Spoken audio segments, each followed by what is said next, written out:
The night I first heard her whisper those words, the wind outside sounded like it was carrying secrets through the quiet neighborhood.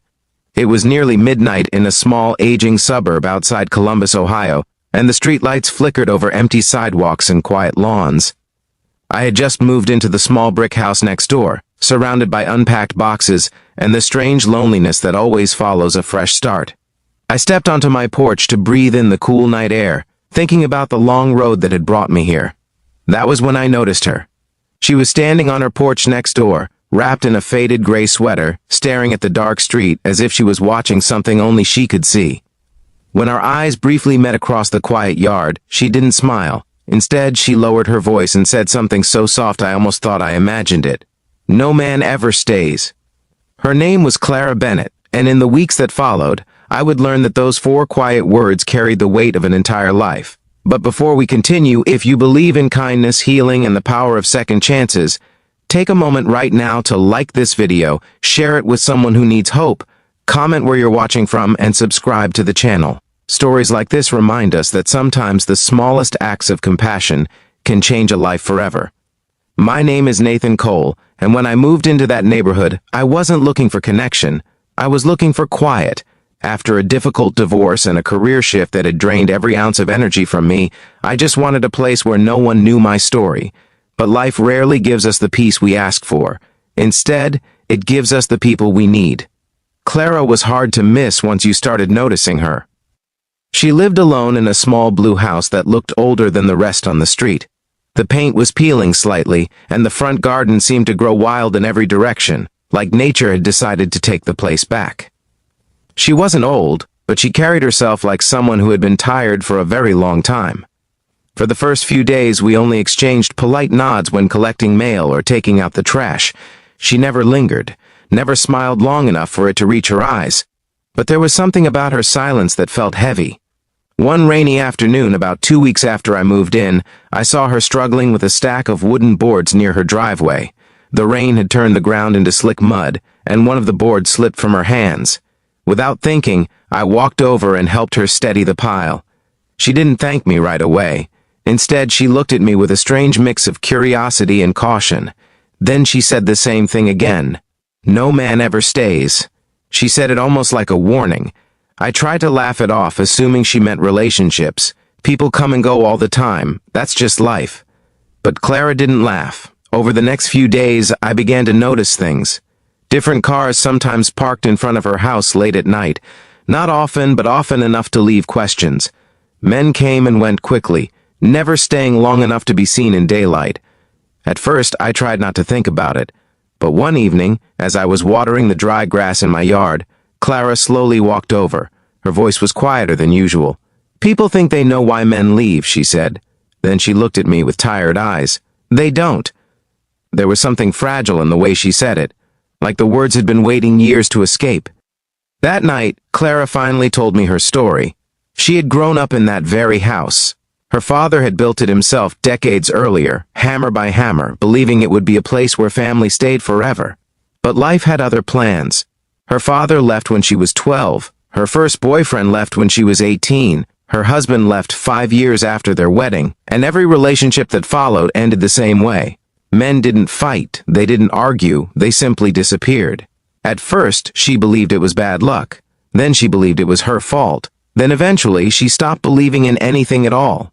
That was when the late-night visitors began. Not because she wanted them to stay, but because she already knew they wouldn't. She said it was easier that way. If you expect people to leave, their absence stops hurting. But as she spoke, I realized something deeper was happening. Clara had built emotional walls so high that no one could ever truly enter her life, and the few who tried eventually gave up. She had convinced herself the story was always the same. No man ever stays. Weeks passed and slowly something strange happened. I kept showing up, not in big dramatic ways, just small things, helping fix the loose railing on her porch, bringing over leftover barbecue one Sunday afternoon, clearing snow from her walkway during a sudden winter storm. At first, Clara seemed uncomfortable with the kindness, like it was something unfamiliar. But over time, she started talking more, laughing sometimes, even smiling in a way that didn't look forced.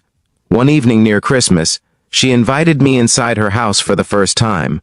The place felt frozen in time. Old photographs covered the walls, showing a younger Clara with hopeful eyes. Her father smiling proudly beside the house he built. A wedding photo where she looked radiant in a white dress, but one frame caught my attention. It was empty, just a blank space where a photograph had once been. Clara noticed me looking. "That's where my husband's picture used to be," she said quietly. She didn't say anything else. She didn't have to. Over the following months, the late-night cars stopped appearing outside her house. The wild garden slowly began to look cared for again, and Clara started stepping out into the neighborhood more often. But healing is never a straight road. One night in early spring, I noticed Clara sitting alone on her porch again. The same gray sweater, the same distant stare. I walked over and sat beside her without saying anything. For a long time, neither of us spoke. Then she whispered the same sentence she had said the night we met. "No man ever stays." But this time her voice trembled. Because for the first time she was afraid she might be wrong, and that possibility was terrifying. She had spent so many years protecting herself from disappointment that hope now felt dangerous. What if I left too?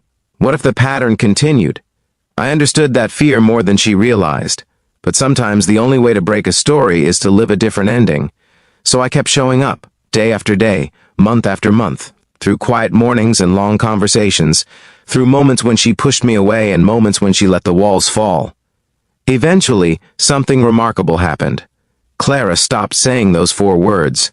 She started planting flowers in the garden her father once built. She repainted the porch, and one warm summer evening, she placed a new photograph in the empty frame on the wall. Not of a husband, not of a past relationship, but of the 2 of us standing in the garden, covered in dirt and laughing like people who had finally learned that staying doesn't always mean romance. Sometimes it means friendship. Sometimes it means patience. Sometimes it means someone choosing not to disappear. And if this story has touched your heart even a little, please take a moment to like the video, share it with someone who might need a reminder that healing is possible, and subscribe for more stories that prove kindness still exists in this world. But before the story ends, I have a special request. Comment below with the word "stay" if you believe that sometimes the most powerful thing a person can do is simply remain present in someone's life. Because the truth is, Clara didn't need a man who promised forever. She just needed someone who didn't leave when things became difficult. Someone who understood that broken people don't need perfect love. They need patient love. And on a quiet street outside Columbus, Ohio, the woman who once believed every man would disappear finally learned something different. Sometimes, someone stays.